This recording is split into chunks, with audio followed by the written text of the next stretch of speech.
on the Cardinals. Ryan mentioned second quarter, Cardinals are down 13-10. Carson Palmer looking for John Brown, hooks up with Xavier Rhodes instead. What do you think of the throw from Palmer? The throw was awful. The guy, Brown, never got out of his break. Took it outside, Xavier Rhodes waiting on it, and then you see the 100-yard touchdown. This guy's having a Pro Bowl season. Well, defensive and special teams touchdowns are part of the story in that 5-0 start, and there's one there. Brown appeared to be held up by Captain Munnerlyn. Is that a veteran player, or should it have been a flag? Listen, I play defense, Dan. We're never going to say that should have been a flag. But by letter of the law, he was definitely touched after the 5-yard mark.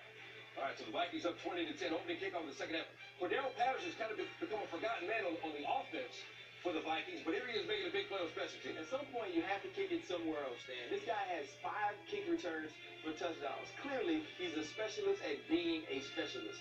They didn't pick up the option on his contract. They drafted Laquan Treadwell, but he's making the case for them to keep him around. The Vikings up 27-17 at that point. Fourth quarter, it's 30-17. Sam Bradford hit as he throws.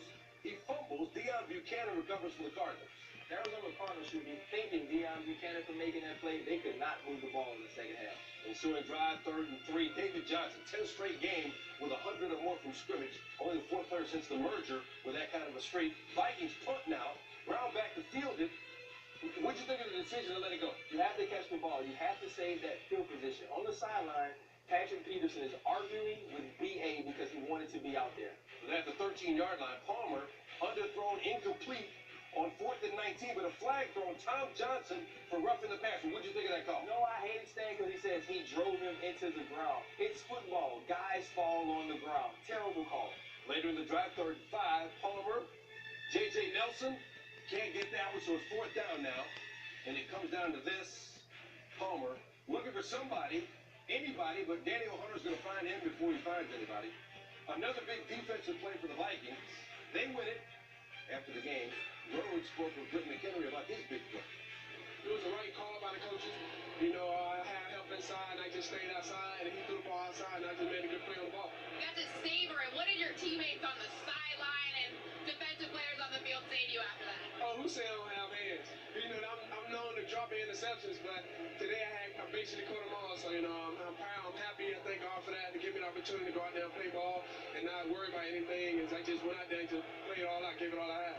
Last night I couldn't sleep. I feel like it was gonna be a good game. And, you know, I just thank the man above, you know, for blessing me with a touchdown. So if you couldn't sleep last night, then what's tonight gonna be like? I mean, it seems like you can't stop smiling. Oh man, tonight I'm gonna sleep like a baby, man. I'm gonna sleep too good. I might not wake up. Do it again. Take it on the Jaguars. Andre Roberts fumbled a punt earlier in this game.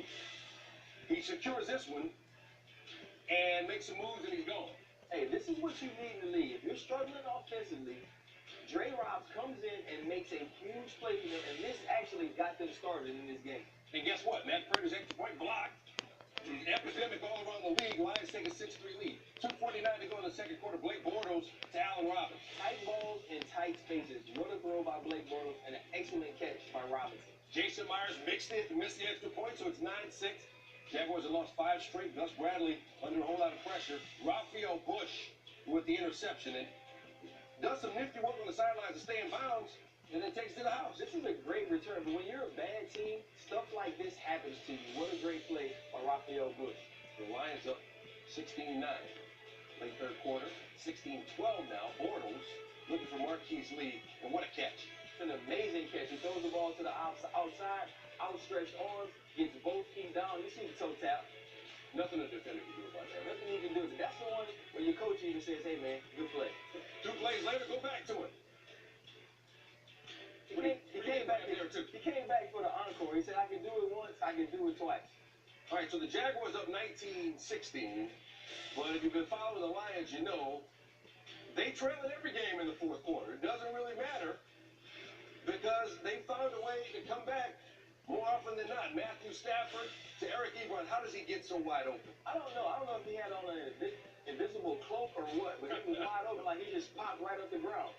Stafford threw for 278 yards. 2 plays later on 2nd and goal, they're going to give it to Ebron. The jet sweep. Jet sweep. That's not something you normally see. But when you draft a guy 10th overall, you must know he has those skills to carry the ball as well. So the Lions win again.